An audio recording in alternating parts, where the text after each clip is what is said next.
So first trip is in the books to Big Creek and Southern. Really want to get back there. It's a great railroad. Video series, we're wrapping that up now, which our next project's a big one. But let's just talk real quick. I mean, what was one of your, one or two favorite takeaways from this trip? I'll start with you. I loved all the landscaping things. I mean, the trains are awesome. That's what we're there for. But there's just all the neat little industries and home settings and the Fallen Dove Saloon. Oh my gosh, I love the horse that's in front of the saloon. Cracked me up every time we rode by. But I noticed something different every time I rode the loop. A squirrel here and a bunny rabbit and a deer, all the animals around the railroad, along with the neat buildings and the water towers. It was just really put together, really neat. I love seeing something new every time we did a loop. Yeah. Mm-hmm. Favorite part? Oh gosh, where do I even begin?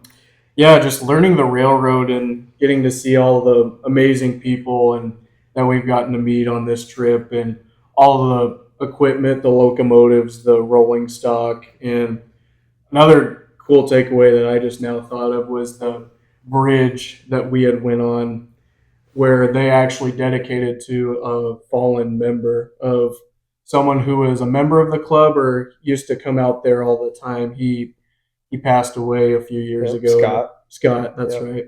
And I remember one of the things that they do is that whenever you cross the bridge, you blow the whistle. It's either like a long one or just however you want to blow the whistle. But just in memory of him, I just thought that was a really cool way to keep his memory alive. And yeah, I thought that was one of the coolest things from the trip. Yeah, the tunnel is really cool too. It is. It's a great tunnel.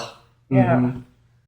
It was kind of a cool thing that we did right before we left. I mentioned all the neat little animals on the railroad and stuff, but our love for live steam comes from my dad and grandpa, So we picked up a cardinal while we were in town, a metal cardinal, and asked for permission to place it somewhere on the railroad. And they're like, absolutely, because this is for good old Harv. And so Heath and I went out and found a place close to the bridge and put the cardinal in, kind of as a salute to Dad. So that was pretty cool. Yeah. No, I'm sure he enjoyed the railroad and likes hanging out there. So I'd say this is an easy one that probably speaks for all of us, but just the people there were awesome to meet. Absolutely. Doug, Pat, Mike, Dale. I'm never going to remember everybody. Derek.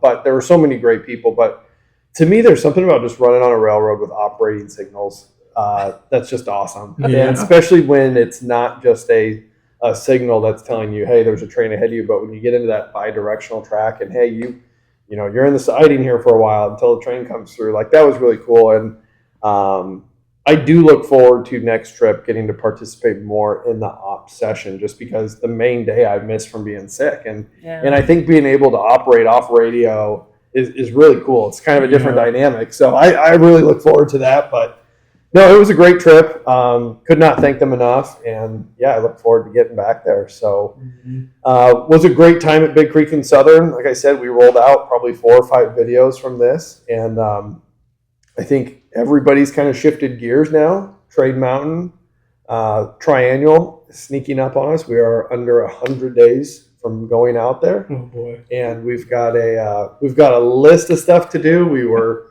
working on the engine today. We've got a trailer in the driveway that we're finishing getting outfitted for that trip. But we've got a very ambitious video series that we plan to build for that. And part of that's going to be some background just on us, our history into live steam, our family's history, where Burlington Little Line originated. It's going to be great, but that'll probably be in the fall before that video starts to leak out. So in the meantime, stay tuned to our YouTube channel. We'll have some videos from our home club, and thanks for checking these out.